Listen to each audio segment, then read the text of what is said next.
An astounding 219 boys and girls have disappeared from the St. Louis metro area since 2000, according to our investigation. We compiled names from the Missouri Highway Patrol. Phoenix Colden's parents still search without the same community support as when she first disappeared, December 2011.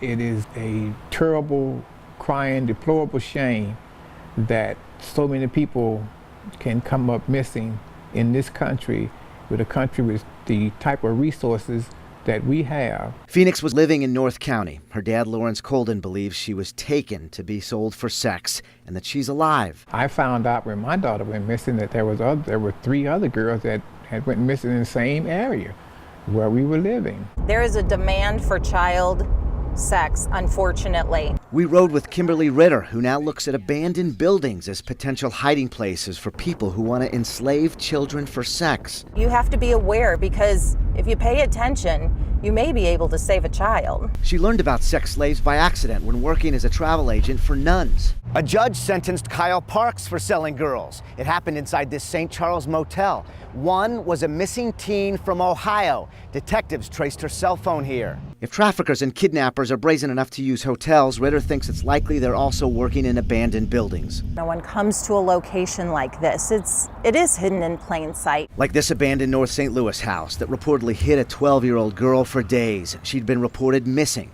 after failing to show up at her school bus stop. A suspect now faces charges of kidnapping and sex assault. The backyard shows signs of people hanging out, food containers and mattresses. You never know what's going on in those houses. We checked this abandoned building in North County. Kids' toys in the debris, another mattress. This would be one of the things I would expect to find in an abandoned house, where kids who were homeless, kids who were taken, kids who are on drugs are laying for the night. We're inside this iconic Lewis and Clark Tower in Moline Acres. It's condemned. The elevators don't work, but kids walk by and tell us people are up there. Why don't you think police just go in these places and... Everybody asks me that question. I don't know. You can see the tower from the Moline Acres police station blocks away, but the police chief here has no comment about checking inside for people who may need help.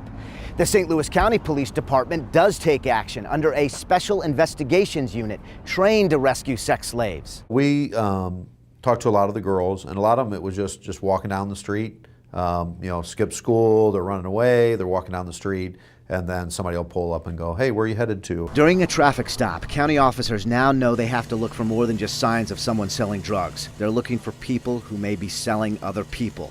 They never know when they might find someone who's been missing. That's one of those things that my unit pays attention to. We get all the flyers of the missing girls, and then we pay attention to our typical areas, your back page, internet ads, to see if their pictures show up in any of those advertisements. I did not know how big it was. State Senator Maria Chappelle-Nadal has been one of the few politicians trying to get the public's attention, recently posting on Facebook asking parents to make sure their kids have a tracking device on their phones, instruct them to keep it on them when they leave the house. This is serious. Over 20 girls have gone missing in a very small local zone. There are people who are zeroing in on our young girls and men as well, because they want to capture them and make them part of the sex trade.